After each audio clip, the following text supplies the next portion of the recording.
First and foremost, man, huge thank you and shout out to our fan base. What a wonderful home atmosphere.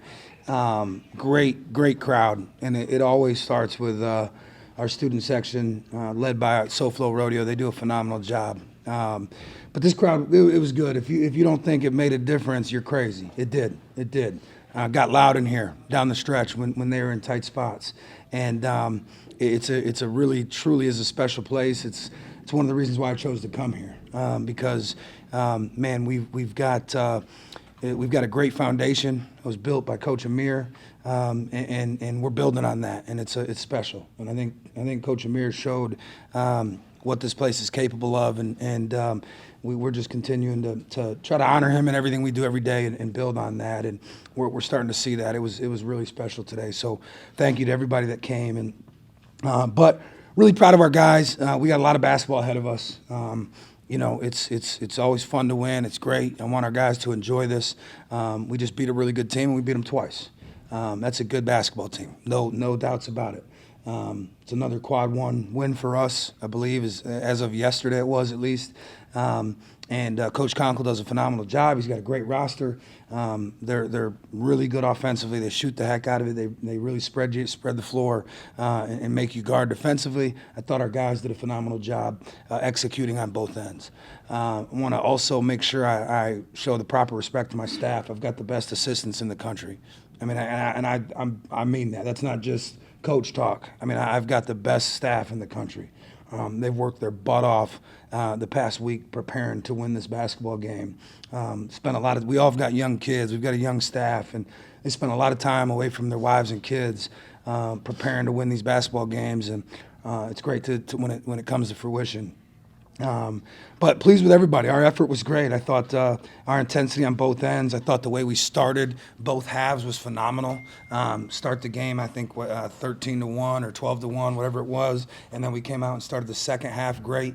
I think what I'm most proud of is they tied it up, I believe 49 all, and then we clamped up on the defensive end and went on a 9-0 run after that. And so really proud of our guys being able to sustain their punch and then come back and deliver another knockout blow.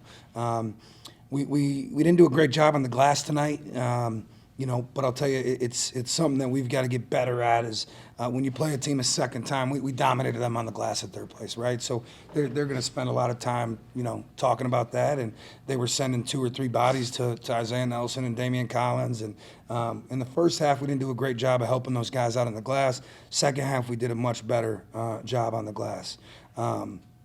Really proud of Isaiah Jones.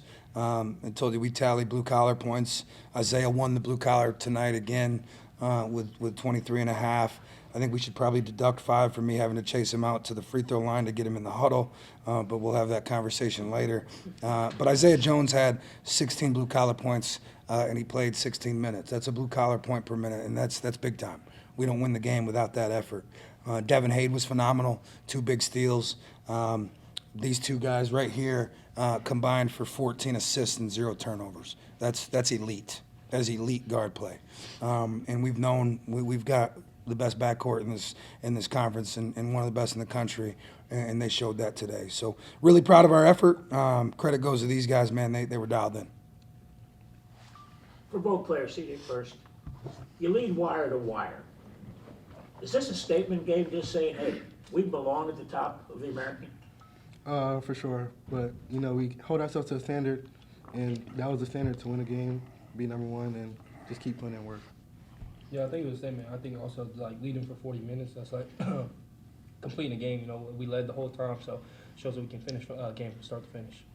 Wes, you had a driving layup inside of a minute and made the free throw and gave you an 8-point lead. Talk a little bit about your execution there.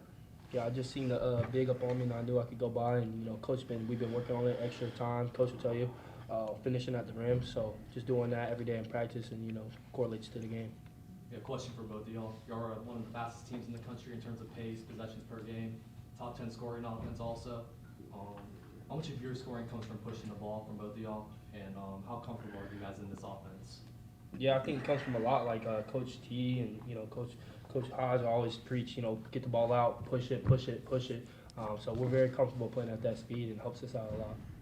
Yeah, we practice at a fast pace all the time, so very comfortable doing it in game and translating to game, and just something we work on all the time. CJ, talk a little bit about, like Coach said, the two of you had 14 assists, no turnovers in 40 minutes. And then, as a team, you have 19 assists on 25 makes. Talk a little bit about how you guys just share the basketball. It's kind of like it's not a novelty, you know. Yeah, I think we see each other putting the work all the time, so it builds trust. So when Wes is open, I know he's going to make that shot. I know I'm looking for the one more to Joe, or even Isaiah Nelson. He's been hitting threes lately, so everybody's been putting in work, and I just trust everybody. Yeah, that's kind of like the same thing. Just we trust one another, and we know like our offense is predicated on .5 of the ball and being unselfish. So we trust anybody, and it can be anybody's night, and we know that. For both of you again, and Wes, I want to start with you.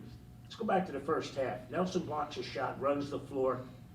You don't shoot, you give him the ball. How important is it to reward the big guy for running the floor? Yeah, very important. He works his butt off, doing a lot of dirty work, things that we don't like do.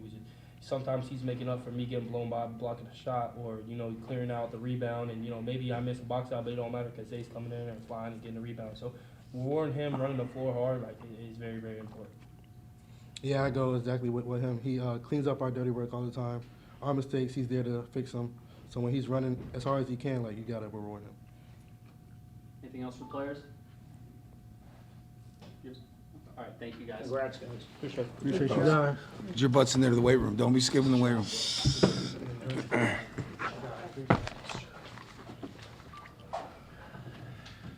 All right, questions for Coach? Coach, a dumb question. That was Nelson's best game at both ends of the floor, wasn't it? I mean, it was pretty good, but gosh, he's been pretty good all year. I'd have to take a look. I would say one of his better games for sure, but man, he's had a lot of them. He's the best player in this league. I don't think there's a doubt about that. He showed that tonight. He showed that time and time again. I'm proud of him. You probably noticed there's some plays here and there. He drives me nuts. You should have saw it 3 years ago. He's grown so much. And what's really, really cool is like in an era right now where you're dealing with transfers coming in and out, you get a guy for 9 months. I've been able to coach that young man for 3 years and watch his growth and development and the way he fell in love with the process and the work that it takes to become good. Because when I got him, he wasn't very good. And then he worked and he worked and he started to see the rewards of his labor and then he just fell in love with it, and he's been unbelievable. So one of his better games for sure, 25 and 10 plus 18. But gosh, I feel like he has that almost every night. So I'd have to take a look, but I'm sure it's up there. Coach, talk about how he's grown as a player through your career with him and just controlling the game. It seems like it's so natural. Yeah. You should go take a look at, my first year as head coach at Arkansas State. First couple games we played, I couldn't get him off the floor fast enough. I mean, he just, he was like a baby deer. Right? He kind of ran from physicality. If he got boxed out, it was over. He's not getting a rebound. He didn't finish at the rim very well because, any physicality, confrontation at the rim, he shied away from. One of my favorite stories is when I first got him, he'd run around with this inhaler all the time. And he'd go up and down the floor about 2 or 3 possessions, and then he'd be screaming for his inhaler. And he told me, I'm diagnosed with sports asthma. Ask my mom. Well, he started practicing really hard, and he got in really good shape. I haven't seen that inhaler in 2.5 years. So the good news is sports asthma is curable, and he figured it out. And I haven't seen him with an inhaler in 2.5 years. So he's grown up so much. I'm really proud of him. I'm going to try to cherish every single moment I have with him throughout the rest of this year because he's a very special young man on and off the floor. Coach, how did you feel about the team's perimeter defense tonight? Obviously, it was good, to be honest with you. Although you look at, man, they hit 15 threes, and I'll tell you what, that's a top 25 offense in the country, Tulsa has. And we got a little goofy at the end, and we gave up some plays, and that's something we'll look at. We grade every film, win or lose. But to hold them, honestly, to 74 points, this is a high-scoring, really efficient offense. At any given time, they've got 4, sometimes 5 shooters on the floor. That really makes it tough to guard. I thought we did a great job in the first half. We held them to 35 points. Obviously, it would have been 33 if we didn't have that goofy play going into the locker room. And to hold them to 33 in the first half is an elite. That'd be a top 30 defensive performance in the country, top 25. Second half was still a top 40 or 50 defensive performance in the country, analytically, based on points per possession. And so, although, we gave up too many threes, we did a pretty good job. Changing defenses, how much was that a priority to kind of slow their pace? Not slow their pace. Yeah. I thought we did at third place. I thought we did a good job of anytime they would get an ATO in or a side out of bounds or an under out of bounds, we'd mix in a zone look, and they'd end up having to scrap their play, and they'd get a little confused, and we would take them out of what they were running. And we were able to do that tonight again. They had a side out of bounds where I sent in a zone at last second, and he had already had his man play, and next thing you know, we get it. We force a shot clock violation. We're going down the other way. And so now they scored against us once when we went to zone. We didn't.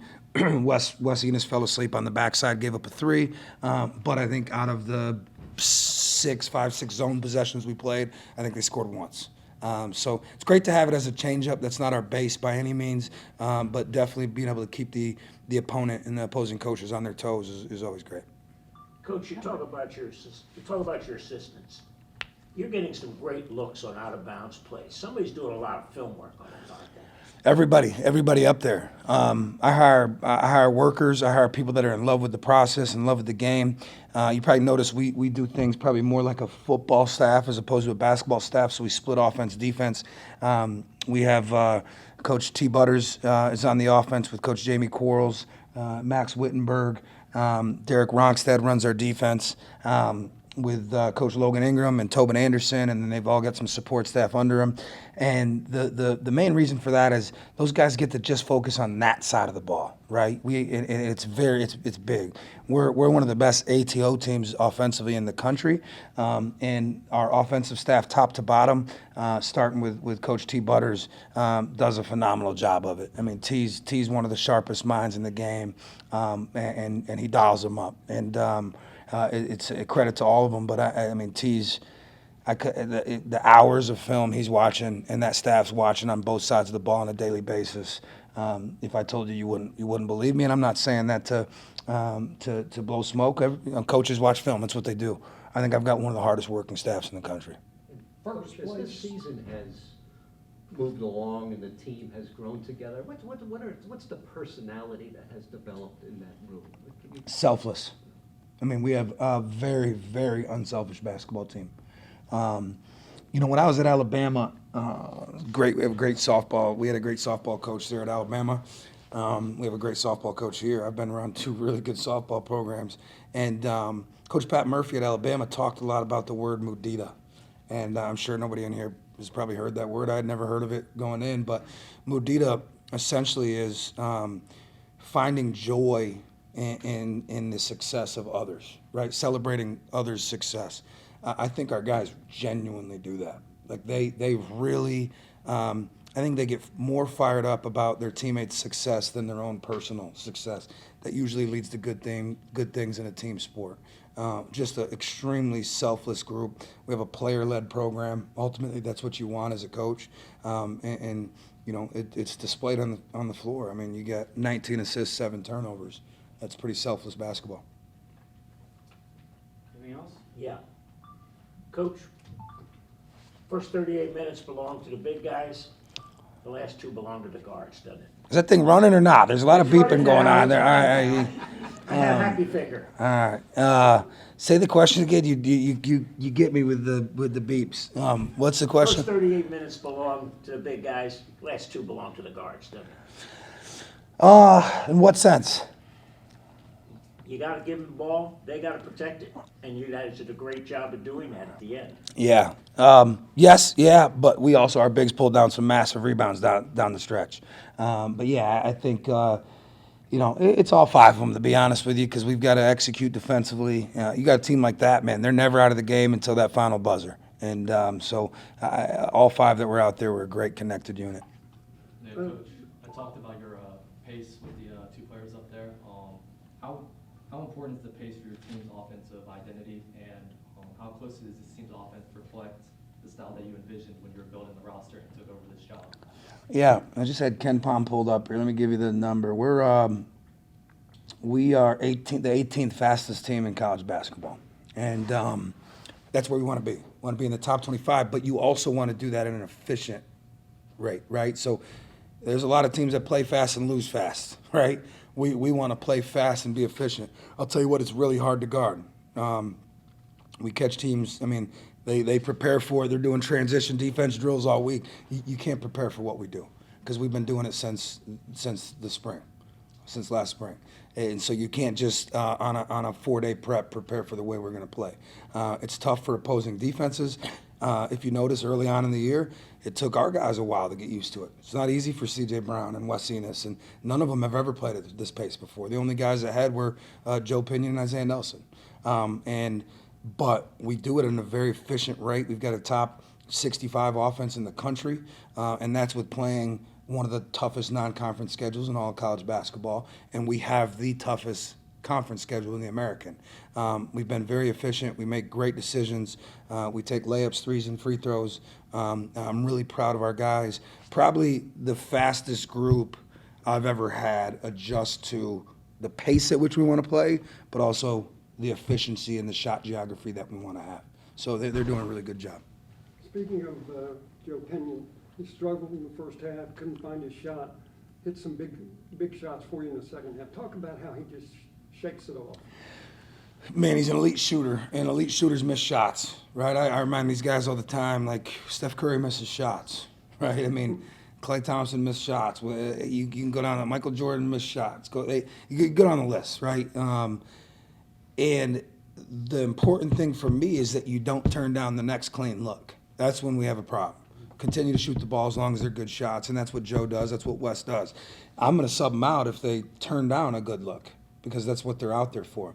But Joe had one of the best plus minuses on the team. He was a plus 16 tonight in his 28 minutes. That's elite. For a game that we win by 6, he's a plus 16. I just peeked at our leverages on both sides of the ball before I came in here. He had our best defensive leverage on the team. I told them in there, I joked, kind of joked. There's at least like 3 or 4 times a game where I'm like, man, get Joe the hell out of the game because of defensive laps. He didn't have one tonight, not one, against a really good team and a really good offense. He was elite on the defensive end. Usually when you pour into that, you're going to start to make some shots. Coach, you're now tied with Tulsa. But more important, if you end up tied with Tulsa, you hold the hammer now, right? Yeah, we got a lot of basketball to go. Tulsa's got a, just from a throw opinion out, from an analytical standpoint, got a much easier remaining schedule, right? They were preseason picked 8th, which is crazy. It tells you the way we do scheduling in this conference is backwards a little bit. I'm not complaining here. You still got to show up and win games, right? So I don't say that as a complaint, but Tulsa being picked 8th by the coaches, and it was goofy. So but they're really good. I mean, they have the record they do for a reason. 20-4 is not easy. We've got to go to Wichita, right? They've already beat us. We're going to Wichita, tough place to play. Turn around and go play at FAU. We know that's a tough place to play, and they're going to want some revenge. And then we turn around and we have Memphis, right? So tiebreakers, all that. I'm going to be honest with you. I don't get into all that. We got, 8 regular season games left. So there's a lot of basketball left to be played, and there's a lot of good teams in this league. So we've got a lot of work ahead of us. Just win, baby? Just win, one at a time. Anybody else? Talk a little bit about the quick start. I know that you've bemoaned at times the lack of quick starts and coming out with that intensity and drive. And mental toughness to start the game. Tonight, your team was on it from start to finish. How key was that start in winning the game? It was big, and wasn't just the first half, second half also, Yeah. right? I told the guys in the locker room, when you come out like that, man, every coach is giving their version of their pump-up speech in the locker room, and, they're getting the guys ready to play. You come out and you punch a team in the mouth like that's a blow. That's demoralizing. We did it in the first half. We did it again in the second half. And the second half one was probably even more important because they go in there and they feel good. They're down 5 or 4 after not playing well. They get that goofy basket at the end to cut it to 4, and he's telling them, "Hey, we haven't played well and we're down 4. Let's go out and do this." And we come out and we punch them in the mouth again, right? And that can take the momentum out. Now that's a really good basketball team. They're very well coached. So they obviously came back, tied the game at 49-49, and then we went on a 9-0 run. But it's huge. You got to have good starts. You have to. And we've had issues with that at times. And I don't know the answer as to why. But we didn't have an issue with it today. So we're going to enjoy that and make sure that we continue to emphasize that moving forward. All right, thank you guys. Good win, Coach. Thank y'all. Thank you.